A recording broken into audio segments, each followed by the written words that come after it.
السلام علیکم۔ آج ہمارے ساتھ علم و ادب کی دنیا کی ایک نامور شخصیت موجود ہیں جو کہ سابق وفاقی وزیر تعلیم بھی رہ چکے ہیں۔ آئیے ان سے جانتے ہیں ان کا زندگی کا یہ سفر کیسا رہا، وہ کیا پرابلمز آئیڈینٹیفائی کر پائے، ان کے کیا سلوشنز تجویز کریں گے۔ ہمارے ساتھ ہیں آج مدد علی سندھی صاحب۔ سر السلام علیکم۔ وعلیکم السلام سر۔ خیریت سے؟ آپ کا سر بہت شکریہ، آپ نے ہمیں یاد کیا سر میرے لیے بہت شرف کی بات، آپ میرے پاس تشریف لائے، بہت مہربانی آپ اور آپ خیریت سے ہیں؟ سر۔ آپ کی بسم اللہ۔ شکریہ سر۔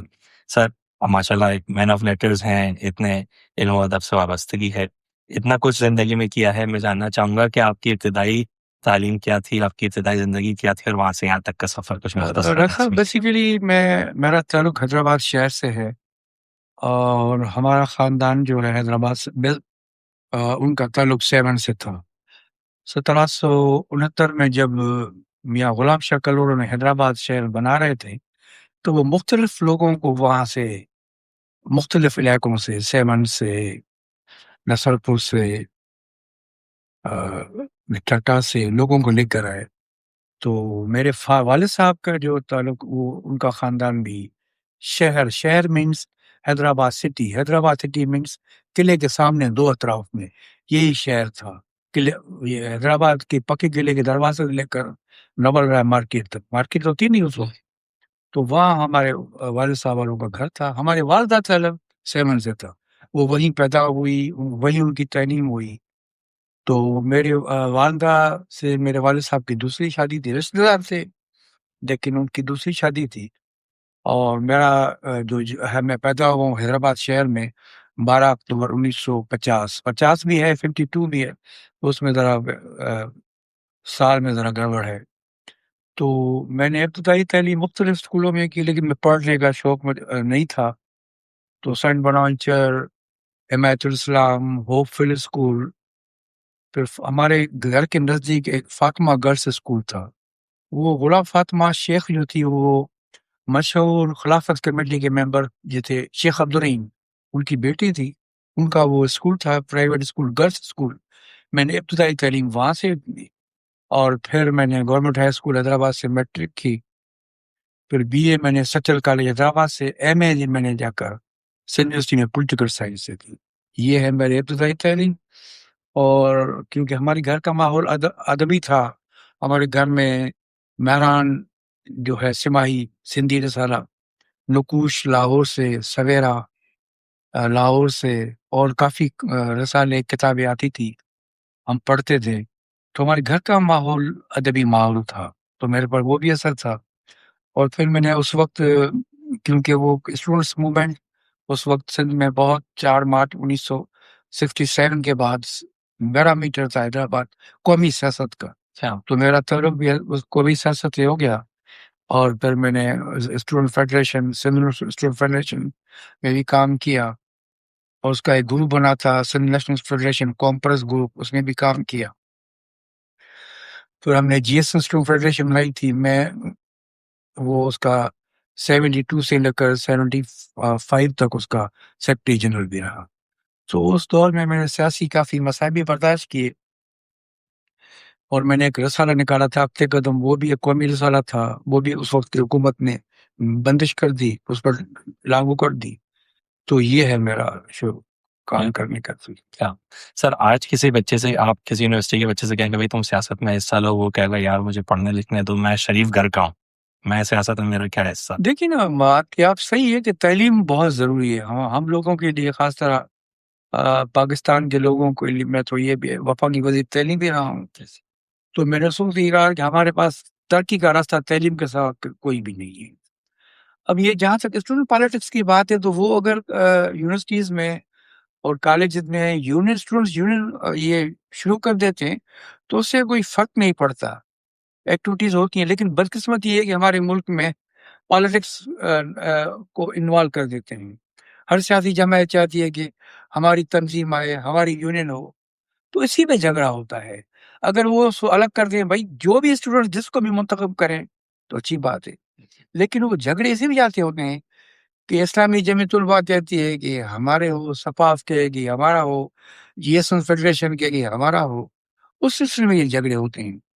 تو پالیٹکس نہیں کرنی چاہیے، میں کہتا ہوں اسٹوڈنٹس پالیٹکس جو ہے وہ قومی سیاست ایسی چیز ہے کہ سندھ کا ذرا ماحول دوسرا تھا. ون یونٹ جو ہے وہ منایا گیا 55 میں، اور سندھ کی حیثیت پولیٹیکل ختم کر کے ویسٹ پاکستان میں شامل کر دیا گیا. تو اس وقت پڑھے لکھے نوجوانوں میں اور پڑھے لکھے دانشوروں میں اپنے صوبے کے حقوق کے لیے ایک موومنٹ شروع ہوئی. تو اس وقت ماحول دوسرا تھا.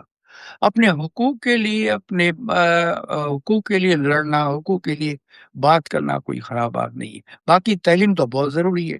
ہم تو نہیں کہیں گے اسٹوڈنٹس جا کر فل فلیج سیاست کریں. بھائی تعلیم اپنی کرو، اور اپنی شاگرد جو ہے، اسٹوڈنٹس جو ہے، موومنٹ اس طرح کرو جو کوئی جھگڑے نہ ہو، آپس میں لڑے نہیں. بالکل سر.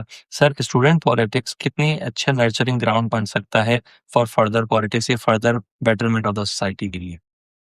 دیکھیے نا، ہمیں یہ قومی سیاست جو ہم نیشنل پالیٹکس بھی کہتے ہیں، وہ بھی اسٹوڈنٹ دور سے شروع ہوتی ہے. کافی لڑکوں نے جو ہے وہ اسٹوڈنٹ پالیٹکس کی، پھر وہ اب ملک کے پالیٹیشین بن گئے ہیں. تو میں سمجھتا ہوں کہ وہ نہیں، مثبت جو ہے باتیں ہیں، مثبت سیاست ہونا. مثبت کیا ہے یہ بھی ایک بحث ہے کہ کیسے ہو. لیکن اگر سرگرمیاں یونیورسٹیز میں اور کالجز میں شروع ہوتی ہے تو خراب بات نہیں ہے، لیکن یہ آپس میں لڑائی جو ہے وہ بڑی خطرناک ہے. بالکل سر. سر آج جو ہم ایک فقدان دیکھتے ہیں، لیڈرشپ کا فقدان، کیا اس کی وجہ آپ سمجھتے ہیں کہ اسٹوڈنٹ پالیٹکس جو کہ بالکل ختم کر دی گئی ہے، اس کے ثمرات ہیں؟ کچھ تعلق یہ بھی ہے، اور کچھ ہمارے ملک میں بدقسمتی ہے کہ ہمارے ملک میں کرپشن کا خاتمہ نہیں ہو رہا ہے. اور میں کہتا ہوں لیکیج ہے یا کرپشن کا نام دیں. ہمارے پاس اس پاکستان میں جو ہے کرپشن کی ہے بہت خوفناک ہے. ہمارے پاس اللہ تعالیٰ نے پیسے بھی بہت دیے. آپ دیکھیں بیوروکریٹس کے انداز دیکھیں، ان کے پاس گاڑیاں دیکھیں، ان کے پیٹرول ان کا خرچہ دیکھیں، ان کے گھر دیکھیں. اب تو ماشاءاللہ سب کے بچے باہر پڑھتے ہیں، ہم غریبوں کے لوگ بچے یہیں پڑھتے ہیں. اب یہ پیسہ کہاں سے آتا ہے ان کے پاس؟ یہ خود ایک مسئلہ ہے کہ جب تک پاکستان میں کرپشن ختم نہیں ہوگی تب تک ہم وہ کرپشن پالیٹیشنز میں بھی ہے، وہ کرپشن بیوروکریٹس بھی ہے. اب دونوں مل کر وہ اس ملک میں تباہی کا انہوں نے سلسلہ شروع کر دیا. اب وہ کیسے روکا جائے گا؟ اس کے لیے کوئی بڑے انقلاب کی ضرورت. سر آپ وفاقی وزیر بھی رہے اتنے عرصے سے، حکومتوں کے ساتھ بھی کام کیا ہے. سر کوئی روڈ میپ دے سکتے ہیں کہ اس کو واقعی کس طریقے سے ختم کیا جائے، کوئی پریکٹیکل اسٹیپس؟ کیونکہ آخر اگر احتساب کرنا بھی ہے تو مجھ سے ایسے آپ جیسے کسی انسان نہیں کرنا ہے نا، وہ پھر گٹھ جوڑنا مل جائے گا. لیکن ہم اور آپ جو ہیں الیکشن میں تو نہیں جیت سکتے ہیں. ہم اور آپ جو ہیں وہ ہیں دیکھنے والے اور کہنے والے ہیں. یہ جو سیاسی پارٹیاں آتی ہیں یہ ان کا کام ہے کہ اپنے اس کرپشن کو کیسے روکیں. کیونکہ اگر کرپشن نہیں روکی گئی تو اس پاکستان میں جو حالات ہیں، میں دیکھ رہا ہوں کہ کسی بڑے خوفناک انقلاب کی آمد ہو رہی ہے. کب ہوگی یہ خدا کا. لیکن جس طرح یہ لیکیج ہے، جس طرح یہ پیسہ بہایا جا رہا ہے، آپ دیکھیں سندھ کی حالت دیکھیے، آپ پنجاب کی حالت دیکھیے، بلوچستان کی حالت دیکھیے، کے پی کی حالت دیکھیے. وہ جب تک ختم نہیں ہوگی، اور وہ سیاسی پارٹیاں ہی مثبت کردار ادا کر کے ختم کر سکتی ہیں. سر آپ شیخ مجیب کے بھی اسپوکس مین رہے، ان کے ساتھ بھی رہے. سر یہ میدان پاپا کیسے ہوا؟ جناب یہ دیکھیں، اس وقت میں نے اسٹوڈنٹ پالیٹکس کی تو ہم اس وقت پیپلز پارٹی بھی تھی، عوامی لیگ بھی تھی. تو ہمارا جو ہمدردی ہم عوامی لیگ سے تھی. اس کی کوئی وجہ سر؟ اس کی سبب یہ تھی کہ ہم چاہ رہے تھے کہ اس ملک میں مکمل پراؤنس آٹونومی ہو اور صوبوں کو اپنے حقوق ملے. اب اسی کی وجہ سے جو ہے ہم نے عوامی لیگ کی بھی سپورٹ کی، اور محترم جی ایم سے کی. ہم چاہ رہے تھے کہ 73 اب 71 کے بعد وہ بنگال الگ ہو گیا. اس کے بعد جب 73 کا آئین بن رہا تو ہمارا یہ مطالبہ تھا کہ پراؤنس آٹونومی جو ہے وہ اس میں ہونی چاہیے. وہ نہیں ہو سکی. اب دیکھیں انفلکس سندھ میں جو انفلکس ہے وہ کہیں بھی نہیں ہے. یعنی تمام صوبوں کے لوگوں کی آمد سندھ میں ہے، اور سندھ میں کوئی سندھ حکومت کی حمایت نہیں کرتا. لیکن دیکھیں سندھ میں کراچی میں آباد ہو رہے ہیں، سب لوگ آباد ہو رہے ہیں، لاکھوں کروڑوں کے لوگ، اور ان کی بجلی، ان کا پانی، ان کے مسائل حل کرنا حکومت کا کام ہے. لیکن یہ انفلکس کراچی کے لیے بڑا خطرہ ہے کہ کرائم بڑھ گیا ہے. آپ دیکھیں کراچی میں ٹیلی فون کی جو ہے وہ سنیچنگ اتنی خوفناک ہوتی ہے، اور ہر آدمی پریشان. یہ لوگ کون کرتے ہیں؟ بینکوں میں ڈاکے پڑتے ہیں. یہ کراچی میں فقط یہ کہ انفلکس جو ہے وہ آبادی کا بڑھ گیا ہے. اس کو روکنا وفاقی حکومت کا کام ہے، سندھ حکومت کا کام ہے. سر آپ نے بتایا آپ کی عمر یا 1950 یا 1952 ہے، اور آپ یہ کہہ رہے ہیں کہ 71 میں تو بنگلہ دیش الگ ہو گیا. تو سر میرے خیال میں آپ کی اس وقت عمر 18-19 سال ہوگی جس وقت آپ جی جب 19 20 سال جب آپ اس سارے معاملات میں ملوث تھے. سر اس وقت آئے نوجوان 18-19 سال کے نوجوان میں اتنا شعور ہونا اور آج اس کے بالکل ایبسنس ہونا، سر اس کو کیسا بس دیکھتے وہ ہیں؟ کیا ہے کہ اس وقت ہم کتابیں پڑھتے تھے، اس وقت وہ جو ماحول تھا لیفٹ لٹریچر آتا تھا، ہم پڑھنے کا شوق تھا. اس وقت جو ہے وہ آپ کو پتہ ہے کتابیں تو پڑھی نہیں جاتی ہیں. اب یہ ٹیلی فون ہر کسی کے پاس ہے، اب اس کی مرضی ہے وہ حالانکہ اس ٹیلی فون میں بہت چیزیں ہیں جو ہم کتابیں چاہیں وہ آپ کو ایک سیکنڈ میں، جیسے دنیا ایک مٹھی میں بند ہے. لیکن میرا کام ہے اپنے وہ کام کرتا ہوں، لوگوں کا کام ہے وہ نہیں دیکھتے. اب انفارمیشن اور اسٹڈی جو ہے انسان میں شعور پیدا کرتی ہے. جب تک شعور اچھا پیدا نہیں ہوگا تب تک وہ کام نہیں ہو سکتا. جیسے آپ نے بات کی تو ہمارے میں یہ شعور تھا، ہم سوچ رہے تھے کہ اس طرح ہونا چاہیے. جیسے یہ 71 میں ہم چاہ رہے تھے کہ بھائی اجلاس تو ہونا چاہیے نا قومی اسمبلی کا، وہ نہیں ہو سکا. تبھی عوامی لیگ نے ایک بغاوت شروع کر دی. اگر 2 مارچ کو 1971 کو اجلاس ہو جاتا قومی اسمبلی کا، حلف اٹھاتے، پھر کوئی بھی آتا، پھر دیکھا جاتا. لیکن ایک ٹریجڈی تھی علمیہ جو ہے ایسٹ پاکستان کا، ٹریجڈی پاکستان کا 2 حصوں میں تقسیم ہونا، بہت ٹریجڈی تھی.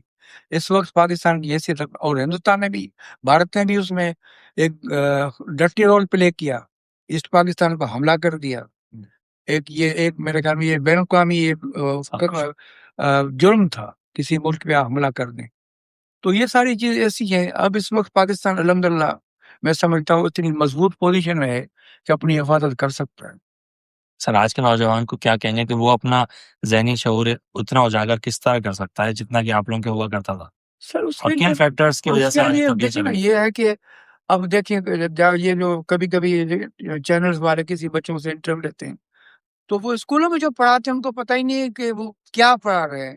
اب یہ پرائیویٹ اسکولز آ گئے ہیں، ان کو آپ کو پتہ ہے کہ وہاں تو اسٹڈی کا بس وہ بچوں کو بس بس کیا کرتے ہیں. میں سمجھتا ہوں کہ ٹیچر وہ جو 12 13 15 ہزار میں، اب دیکھیں نا گورنمنٹ سرکاری اسکول میں تنخواہیں اچھی ملتی ہیں لیکن سرکاری اسکولوں کو جان بوجھ کے تباہ کر دیا گیا ہے. آپ کو تو پتہ نہیں کہ ہم سرکاری اسکولوں میں پڑھے. اس وقت بھی سرکاری اسکولوں کی ایک پرائمری ٹیچر کی 1.5 لاکھ سے زیادہ تنخواہ ہے. ہائی اسکولوں کی تو الگ ہے. اب ان کو جان بوجھ کے تباہ کیا جا رہا ہے، این جی اوز کے حوالے کیا جا رہا ہے. بھائی اگر این جی اوز کے حوالے کرتے ہیں تو ایجوکیشن ڈپارٹمنٹ کا کیا ضرورت ہے؟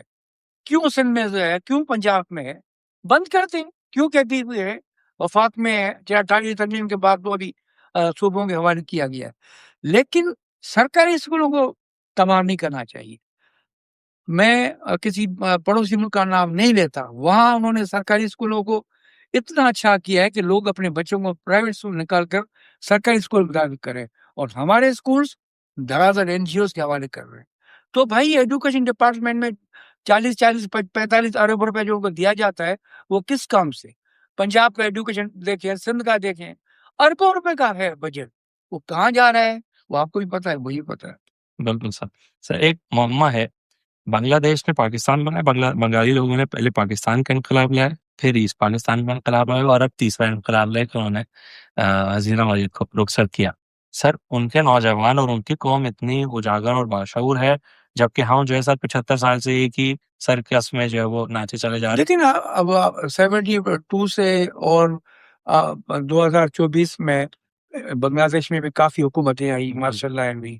لیکن نوجوانوں نے دیکھا کہ ہم سے وقت تلفی ہو رہی ہے.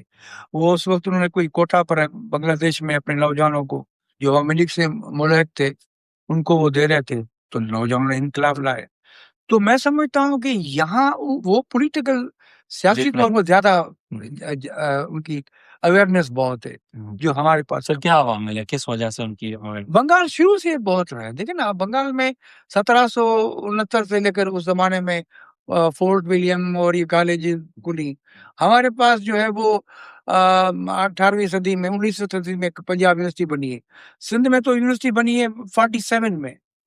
کالجز آپ کو پتا ہے برٹشرز نے دوسروں صوبوں پر تو کام کیا، لیکن سندھ میں آپ یقین کریں گے کہ سندھ مدرسہ پرائیویٹ، ٹھیک ہے نا، حسن علی افندی. شکارپور کے C S S college private, D J Dayaram Jethmal college private, Hyderabad college private. Schools کافی تو یہ فرق تھا کہ برٹش نے بھی سندھ پر توجہ اور ترقی تو برٹش نے بہت کی، لیکن تعلیم کے معاملے میں پتہ نہیں کیوں وہ خوف زدہ رہے سندھ میں. اسکول تو کچھ کھولے لیکن یونیورسٹی اور کالجز کوئی بھی نہیں کر سکے.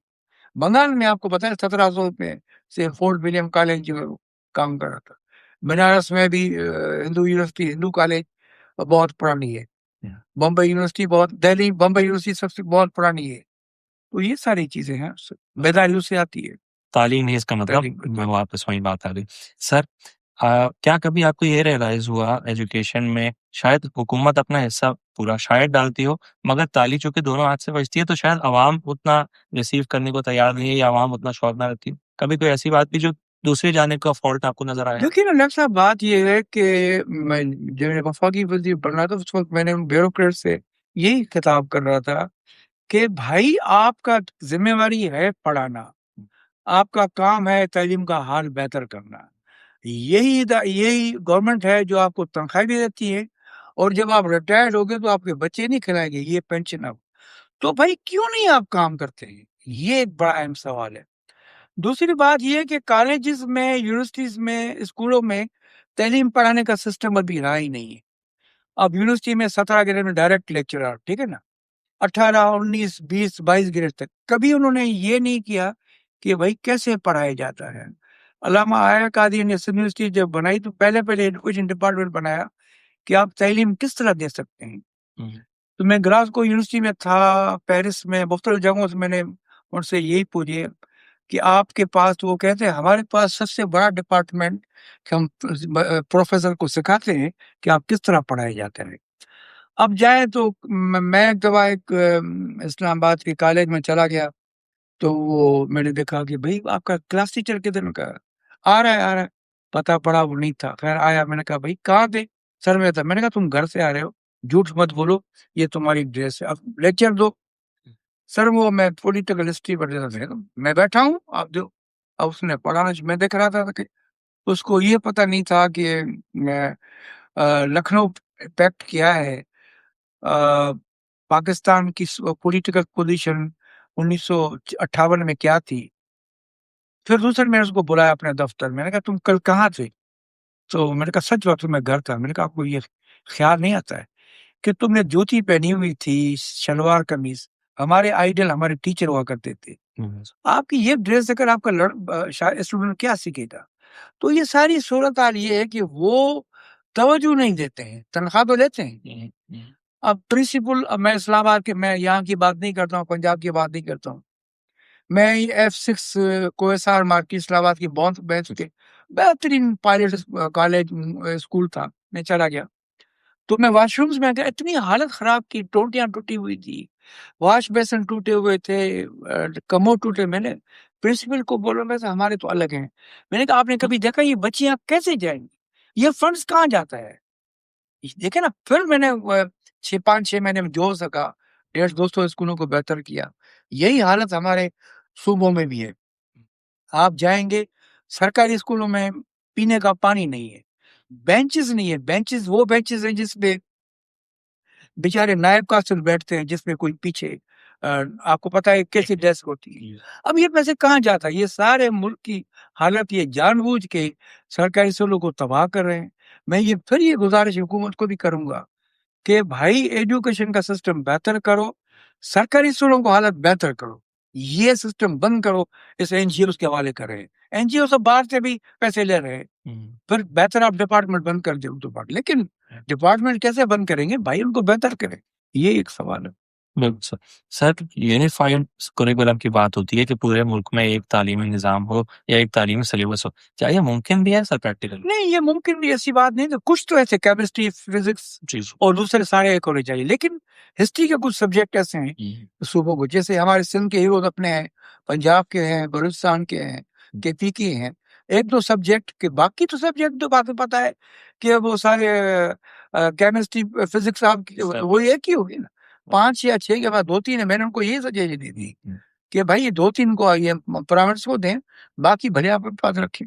بالکل سر، خصوصی طور پر ہر کوئی اگر جو ہے وہ کمپیریزن کرتا ہے باقی صوبوں کا تو اس میں سندھ کو سب سے زیادہ پیچھے سمجھ. ایسی بات نہیں ہے. میں نے سروے کروائی تھی پہلے تو یہ ہم سروے کرواتے تھے کہ آؤٹ آف اسکول بچے کتنے ہیں. جی میں نے سروے کرائی.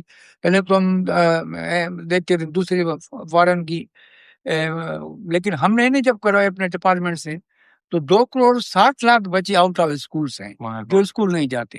اس سے پہلا نمبر پنجاب کا ہے، دوسرا نمبر سندھ کا ہے، پھر بلوچستان اور پھر کے پی کی. تو میں نے اس وقت یہی بات کہی تھی کہ بھائی آپ سندھ کی تو بات کرتے ہیں لیکن پنجاب کی بھی حالت ہے، بلوچستان کی حالت خراب ہے. اب وہ حالت کیسے بہتر ہوگی؟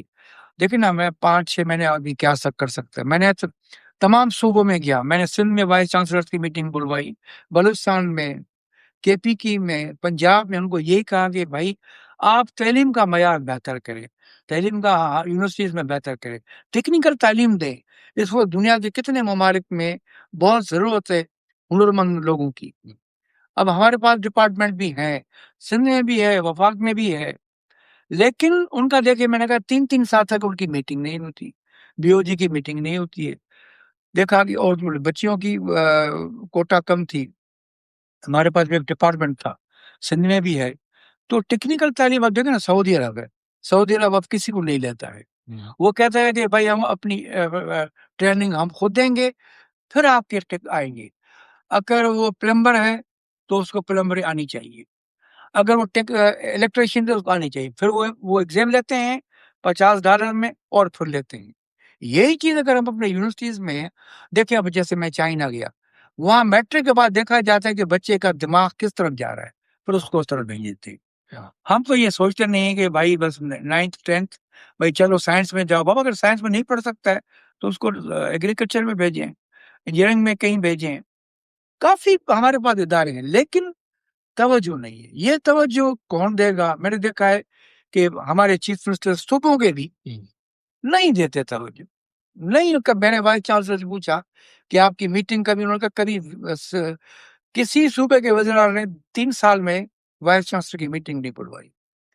اچھا، پولیٹیکل دور آتا ہے تو آدمی وائس چانسلر پولیٹیکل دباؤ میں آ کر 1.5-2 آدمی رکھ لیتے ہیں، پھر کہتے ہیں ہمارے پاس تنخواہ کے پیسے نہیں. بھائی یہ تو آپ کا کام ہے کہ اپنے ذرائع اپنے خود پیدا کریں. کب تک آپ کو ایچ ای سی پیسے دے گی؟ کب صوبے آپ کو پیسے دیں گے؟ آپ اپنے حالات بہتر کریں. وہاں بھی حالت یہ ہے کہ اگر ایک ڈپارٹمنٹ میں ضرورت 20 آدمی ہوگی، وہاں 100 آدمی بیٹھے ہیں، تنخواہ تو روز دینے پڑتی ہے، تنخواہ پینشن دینی پڑتی ہے. یہ سارے مسائل ہیں جس کے لیے ایک ہنگامی اور انقلابی کام ہونا چاہیے. اس حکومت کو میں نے اس وقت ایک سجیشن دے کے آیا تھا کہ بھائی ایک 5 سال کے لیے آپ ہنگامی حالات نافذ کریں تعلیم کے لیے. چلے انہوں نے کیے تو صحیح، ایک میٹنگ ہوئی ہے، اس کو 2 سال ہوئے پھر میٹنگ نہیں ہو سکی. یہ حال ہے ہمارے پاس. چل ٹھیک ہے سر، یہ تو ایک طرف کا ہو گیا. جیسے میں نے عرض کیا کہ تاریخ 2 ہاتھ سے بیچتے ہیں، تو دوسری طرف آپ کو عوام کا کتنا انٹرسٹ محسوس ہوا ہے؟ سر لوگ اکثر یہ اعتراض کرتے ہیں کہ جی سندھ میں جائیں تو لوگ پورا پورا دن ہوٹلوں میں بیٹھے ہوتے ہیں، ان کو کوئی جو ہے وہ محنت کی عادت نہیں یا محنت کرنے کا شوق نہیں. کبھی دوسری طرف کا بھی فالٹ ایسی محسوس بات ہوا؟ نہیں ہے. بات یہ ہے کہ اگر ہوٹل میں بیٹھنے والے پڑھیں گے نہیں. بات یہ ہے کہ اگر دیکھیں نا، آپ کو دیکھا ہے کہ کافی انٹیریئر کے سندھ کے لوگ جو ہے بچے اچھے نمبروں میں پاس ہوتے ہیں، حالانکہ وہاں تعلیم معیار کی حالت خراب ہے، اسکولوں کی حالت خراب ہے، لیکن پھر بھی وہ محنت کرتے ہیں. جس کو پڑھنا ہے وہ پڑھتے ہیں. اور سندھ میں اب تو آپ کو پتا ہے کہ انٹیریئر کا، آپ کراچی میں دیکھیں ہزاروں کے لوگ یہاں آ گئے ہیں، پیٹرول پمپ پر سندھی لوگ کام کر رہے ہیں. رستوں میں پتھر، وہ مزدور بھی کبھی بھی سندھی مزدور نہیں دیکھا تھا، ابھی آپ دیکھیں گے. تو سندھ میں ایک تبدیلی آ گئی ہے اور لوگ محنت کر رہے ہیں، پڑھنے کا شوق بڑھا. لیکن اس کے لیے حکومتوں کو چاہیے کہ ان کے حالات بہتر کرے. 3 چیز ایسی ہیں، پینے کا صاف پانی، تعلیم اور صحت. یہ اگر بہتر کر جائے تو ہم کافی کام کر سکتے. بہت خوب سر. سر آپ ایک ہسٹورین بھی ہیں، اگر میں ایک تاریخ کے تناظر میں آپ سے پوچھوں تو سر فرض کر لیں کہ ایک مثال کے طور پر ایک سینیریو ہم لوگ بلڈ کر لیتے ہیں کہ ایک علاقہ ہے جو کہ اس وجہ سے ہائی جیک ہوا ہوا ہے کہ وہاں کی آبادی، اکثریت آبادی جو ہے وہ ایک ہی لوگوں کو چننے چلے جا رہی ہے، وہ چاہے اپنے جذبات میں، محبت میں، جنون میں، جیسے بھی چنے جا رہی ہو. اس وجہ سے ایک علاقہ جو ہے قبضے میں آ گیا. اب سر ان زنجیروں کو وہ علاقہ توڑی کیسے؟ اکثریت تو ساتھ ہے، اکثریت اپنے خلاف ساتھ یہ ہے. میں دیکھیں نا، مزید بات ہے کہ کسی بھی صوبے کے رہنے والوں کا حق پہلا ان کا ہے. جو بھی ان کے حق ان کو ملنا چاہیے، نوکریوں میں ان کو ملنا چاہیے اور دوسروں کے کام میں ملنا چاہیے. اگر لوگوں کو یہ کام اپنے حقوق ملتے رہیں تو میں سمجھتا ہوں شکایت دور ہو جائے گی۔ ایک مجھے آپ شارٹ سٹوری سر آپ نے سندھی میں لکھنا شروع کی جو جس کے آپ پائنیئر ہیں سر، آج انٹرٹینمنٹ ہو یا آج جو ہے وہ سر ٹی وی پر ہم جو مواد دیکھتے ہوں اس کا سر ایک انتہائی ڈکلائن آف اسٹینڈرڈ ہے۔ لیکن وہ ہمارا جو دور تھا اس میں میگزینس نکلتی تھی۔ اس وقت اب سندھی کی بات کریں، اردو میں بھی یار صحیح نہیں ہے، لیکن سندھی میں اس وقت کوئی بھی میگزین نہیں ہے جو کام کر سکے۔ جو ادارے ہیں جن کو گرانٹیں ملتی ہیں، کروڑوں کی گرانٹیں ملتی ہیں، وہ کام نہیں کرتے۔ وہاں بھی پولیٹیکل جو ہے وہ اپائنٹمنٹس ہوتی ہیں۔ اس سلسلے میں لٹریچر کی ترقی کے لیے ایک ادارے سے ہونے چاہیے اور ان کا جو ہے چیک اور بیلنس ہونا چاہیے۔ ایک میگزین اچھی ہونی چاہیے، اور جب پیسے ملتے ہیں تو جو بیچارے لکھتے ہیں ان کو معاوضہ بھی ملنا چاہیے، کتابوں کی رائلٹی ملنی چاہیے۔ اس طرح وہ ادب ترقی کر سکے۔ اگر یہ وہ بھی حالت یہ ہے کہ اداروں میں لوگ بھرتی کر دیتے ہیں، اب ساری طرح جو گرانٹ وہ تنخواہ میں چلی جاتی ہے، تو رائٹر کو کیا ملے گا جب وہ لکھے گا کتاب؟ اب اس کو رائلٹی نہیں ملے گی۔ اب اردو میں دیکھیں، اب آکسفورڈ کی کتابوں کی قیمتیں زیادہ ہوتی، تو میں ان سے پوچھا، ان کا ہم رائلٹی دیتے ہیں، ہمارے ادھر رائلٹی دیتے ہی نہیں۔ رائلٹی ملے گی، ادب ترقی کرے گا، میگزین نکلے گی۔ پتہ ہے کہ بھائی اگر میں اسٹوری لکھتا ہوں تو مجھے 5,000 ملیں گے، 2 لکھوں کا 10,000 ملیں گے۔ تو یہ سلسلہ اداروں کا ادب ایسے ہی ترقی کرتا ہے، رائٹر ایسے ہی ترقی کرے گا۔ میرا سجیشن ان کو یہی ہے، حکومتوں کو، کہ جو ادارے ہیں ان پر پولیٹیکل جو ہے وہ بھرتی ہے وہ بند کی جائے۔ سر ایچ ای سی کی آپ نے بات کی، سر کیا پیمانہ ہوتا ہے کہ ایچ ای سی جو ہے وہ الاؤ کر دیتا ہے کہ مزید پرائیویٹ یونیورسٹیز کھل جائیں؟ کیا ان کے سامنے یہ فگرز نہیں ہوتی کہ ان یونیورسٹیز سے پہلے سے جو فارغ التحصیل ہو چکے ہیں وہ کتنے دیکھیے نا، میں نے جاب مارکیٹ میں؟ اس زمانے میں سینٹ میں یہ بات کی تھی، تو میں نے کہا تھا اس پر کافی، میں نے کہا کہ میرا حکم میرا اگر بس چلے تو میں یہ 2 کمروں کا اسکول اور 3 کمروں والی یونیورسٹیاں بند کر دوں۔ کبھی اسکول بھی 3 کمروں میں ہوتا ہے بھائی، آپ سرکاری اسکول وہاں بنائے نا۔ اب جائیں تو پرائیویٹ اسکولز جو ہے وہ کہیں بھی ان میں وہ کھیل کا میدان نہیں ہے، ٹھیک ہے نا۔ میں نے ان کو اپنے کو کہا کہ بھائی آپ کے پاس پی ٹی کیوں نہیں ہوتی ہے؟ پی ٹی شروع کرو، مذاکرے شروع کرو، بچوں میں ایکٹیویٹیز شروع کرو، تو ان کا دماغ کھلے گا۔ کافی وقت سے بھائی یہ کیا ہے، یہ ہمارا پی ٹی سمجھتے ہو ٹریننگ کے لیے وہ بیٹھے بھائی تم کیا کر رہے ہو؟ وہ پی ٹی ٹیچر کمرے بیٹھا تھا، ملے بھائی تمہارا کام ہے پیریڈ لو نا، ان سے آپ جو ہے وہ جو ہے ان کو ایکٹیویٹیز میں کریں، ڈرامٹک مباحثے ہونے چاہیے، کچھ نہیں ہوتا، اسی وجہ سے ایکٹیویٹیز ہے ہی نہیں۔ سر تو ایچ ای سی کا ایسا تو یہی بات ہے، ایچ ای سی میں یہی ہے، میں نے ان کو یہ کہا تھا کہ ایک تو یہ پی ایچ ڈی جو آپ دھڑا دھڑ جو یونیورسٹیاں دیتی ہیں، کیوں کہ پی ایچ ڈی کرنے والے کو الاؤنس ملتا ہے۔ آپ نے ایک پی ایچ ڈی 6 مہینے میں کر لی، 1 سال میں کر لی، ارے بھائی اس کا معیار تو دیکھو، معیار اتنا فرسودہ اور بیہودہ ہے جس کی کوئی انتہا نہیں ہے۔ اس میں ایچ ای سی کا بھی قصور ہے، ایچ ای سی بھی اجازت دے دیتا ہے۔ میں نے کہا نا ہر جگہ جو ہے وہ میں کہتا ہوں کہ اب کیا میں بات بتاؤں، جب تک اس پہ میں کہتا ہوں اگر یہ منسٹر جو ایجوکیشن بنتا ہے اگر وہ 3-5 سال کے لیے بنتا ہے، 4 سال کے لیے، وہی کام کر سکتا ہے، اسے وہ کرنا چاہیے۔ بالکل سر، بالکل سر، آپ نے پکا قلعہ کی بات کی سر، ایک بڑا مشہور واقعہ ہے پکا قلعہ کا سر، اس کو تاریخ تناظر میں کیسے دیکھتے ہیں؟ ایسے ڈسپیوٹ سر ساری عمر کا ایک سر دماغوں میں نقوش چھوڑ جاتے ہیں سر۔ ہمارے پاس پاکستان سندھ میں خاص طور پر یہ جو ایک ٹینشن ہے بٹوین ٹو ایتھنیسٹیز، ایک سندھی اور مہاجر، سر اس کو تاریخ تناظر میں کیسے حل کریں گے؟ دیکھیں نا، آپ لاہور کا فورٹ دیکھیں، اس میں کوئی بھی آبادی نہیں ہے، اوکے نا۔ حیدرآباد کا فورٹ جو 47 میں، اس سے پہلے ہی 1907 میں یہ پہلے کنٹونمنٹ تھا حیدرآباد کا فورٹ۔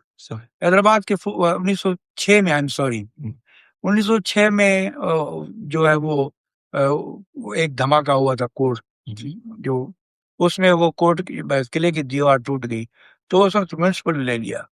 لیکن پاکستان بننے کے بعد ہزاروں کی تعداد میں آ کر لوگ وہاں بیٹھ گئے، ٹھیک ہے نا۔ وہ دیواروں میں انہوں نے کھڑکیاں بنا دی ہیں۔ اب ان کو لکی آباد میں کافی دفعہ پلاٹ ملے، سب ملے، لیکن وہ پھر وہ بیچ کر پر آ گئے. اس وقت حیدرآباد فورٹ کی حالت بہت خراب ہے. 1,1970 میں وہ ایک میدان تھا جہاں اوشو سیدھی قبر بھی تھی. اب وہاں 1 لاکھ آبادی رہتی ہے. حیدرآباد کے قلعے کا دروازہ ٹوٹ گیا. اس وقت حیدرآباد کی حالت بہت خراب ہے. اس کے لیے اردو بولنے والے ہمارے سندھی اور سندھی بولنے والوں کو مل کر، حکومت سے مل کر کوئی ایسا کرنا چاہیے کہ ان کو کئی بار بٹایا جائے اور یہ دیواروں کو سیٹ کر کے ان دیواروں کو تو محفوظ کیا جائے. یہ ایک بڑا مسئلہ. وہ جب تک سیاسی طور پر نہیں ہوگا تب تک حکومت کچھ نہیں کر سکتی.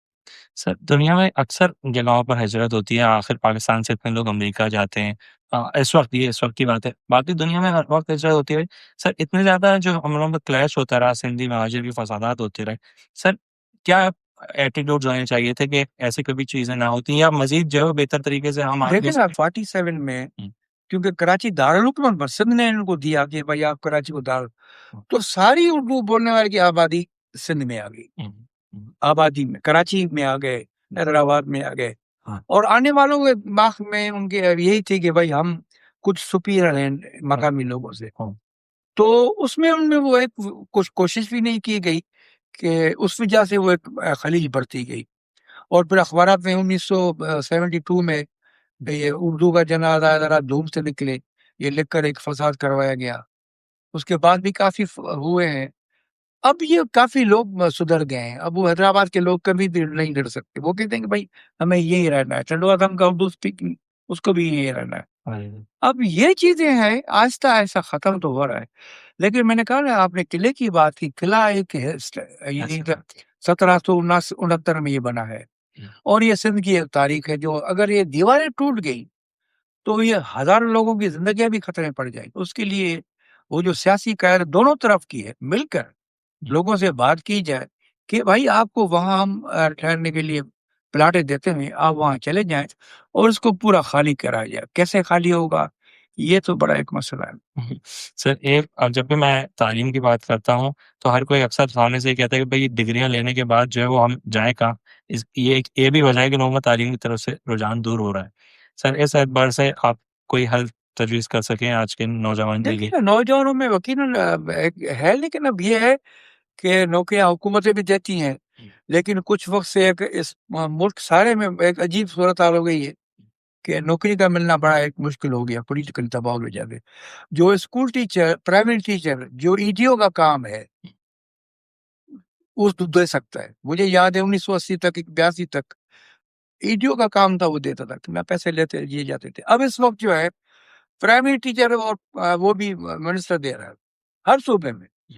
پیو نائب قاصد کی نوکری، تو اس میں کیا ہے کہ لوگوں سے انصاف نہیں ہو رہا ہے ہر جگہ. تو یہ سسٹم جو ہے ان کو شفاف بنا، یہ حکومت کا کام ہے.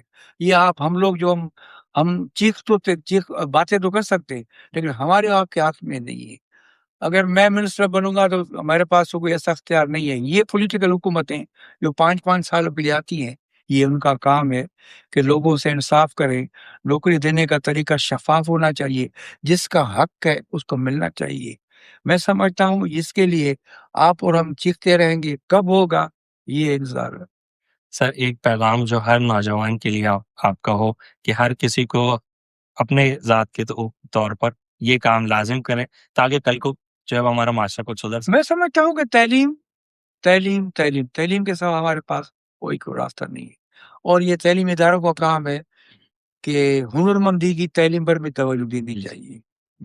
کیونکہ اگر ہنرمندی میں لوگ اگر سرکاری نوکری نہیں ملتی تو آگے اپنا کاروبار بھی کر سکتے ہیں، باہر ملک میں جا سکتے ہیں.